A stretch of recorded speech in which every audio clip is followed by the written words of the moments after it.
As I mentioned, Manet was referring to art history in Le Déjeuner sur l'herbe.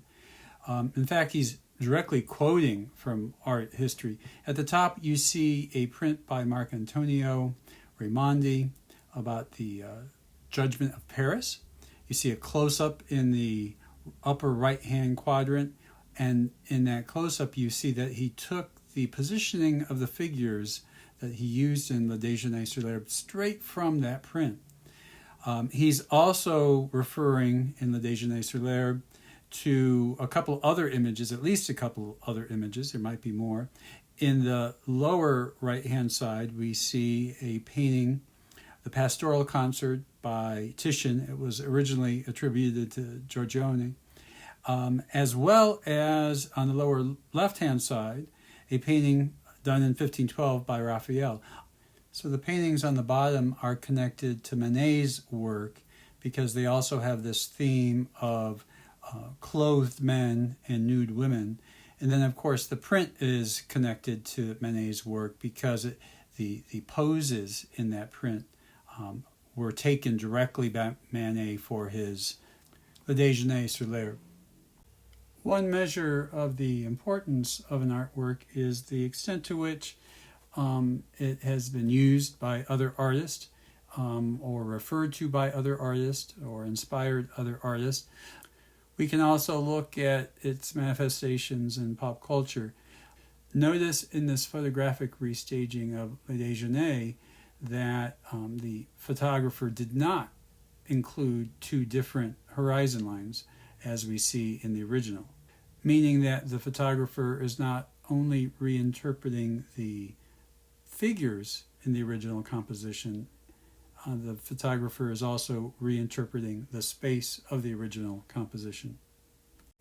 In this rather violent reimagining of Le Déjeuner, it seems like there might be one horizon line, though maybe on the left-hand side there's a hint of a different vanishing point.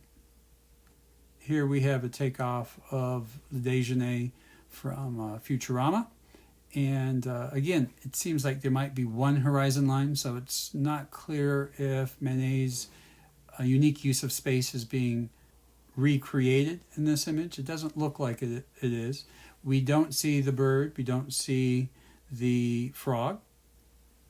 Here, Manet's Le Déjeuner is being reimagined or recontextualized, both in terms of a photographic use of space, but also from a different cultural perspective.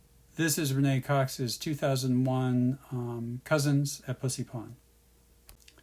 In the images at the bottom, we see some of Picasso's reworkings of Manet's Le Déjeuner. At the top, we see two images. There was a bit of a scandal.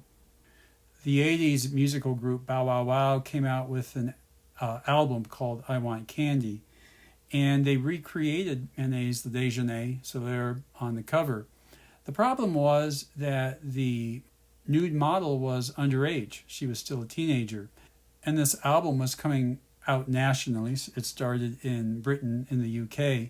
So as soon as it was discovered that this was an underage model on the cover of this album, the album was immediately pulled from the shelves. But of course, if you want to keep something secret or if you want to keep something out of the public eye, this kind of turnabout or this kind of censorship isn't a good way to go, because immediately bootleg copies were available and the album shot to the top of the charts. So in Le Déjeuner sur l'herbe, Manet is kind of tweaking the public's nose, tweaking the viewer's nose, using visual tricks to pass the image off as if it is a representation of reality, even though the visual elements that he's using are inconsistent with one another. At the same time, this inconsistent space is being used to confront the inconsistencies and hypocrisies of 19th century polite society. So through the use of an inconsistent space, Manet is undermining our assumptions about what we see, believe, and value.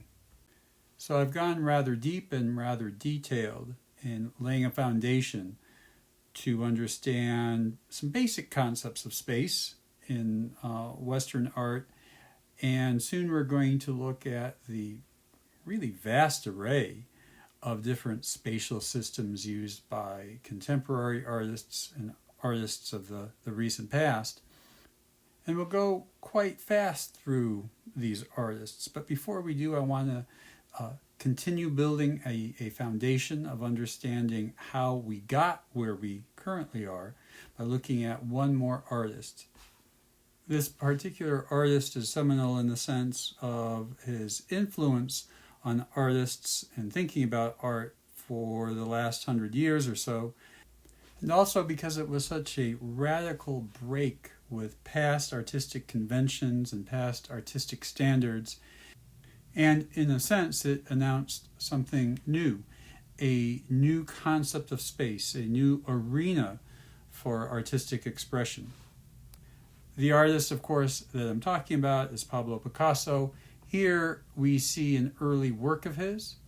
I don't know about you, but I'm a little envious. This painting was made by Picasso when he was 15 years old. It's his 1896 painting called First Communion.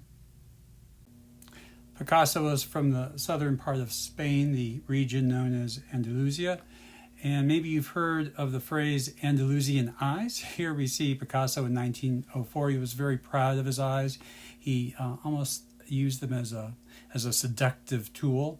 We see some other examples of these Andalusian eyes on the right-hand side, some young men from that area of Spain, as well as the famous actress, Ava Gardner. So when you're looking at Picasso's work through the various phases of his career, pay attention to the eyes. As an example, here we see a self-portrait of Picasso, and again, the eyes are a prominent feature that we see in the painting. It's the classic dark straight hair, dark eyes, Andalusian look. One last image before we get to the painting I want to talk about by Picasso. According to people that were close to him, he was a kind of a raging narcissist. His second wife barred most of the family from attending his funeral. She later killed herself, shot herself.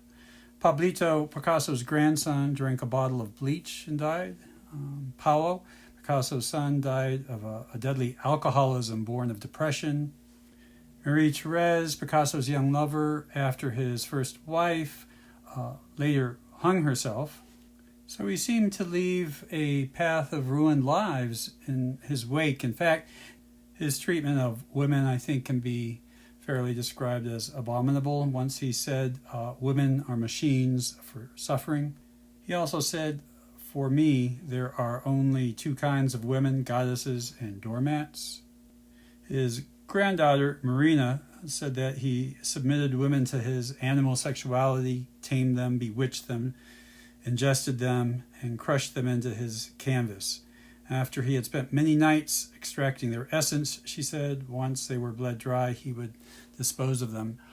All in all, not an admirable man, but this is good background information for the next image that I'm going to show you.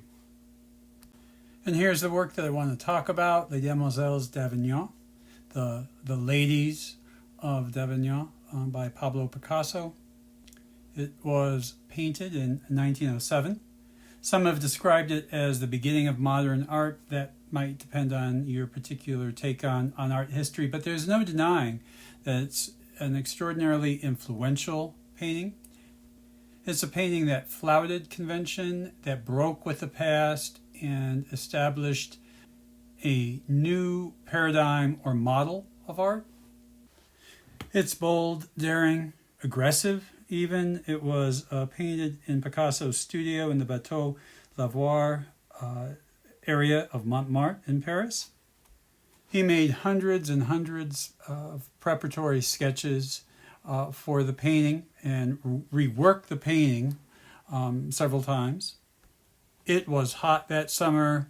Picasso would sometimes strip naked downstairs where his studio was while he was painting it, while his young lover, Fernand Olivier, was being ignored in their upstairs apartment. It was not long before Picasso and Fernand went their separate ways and broke up.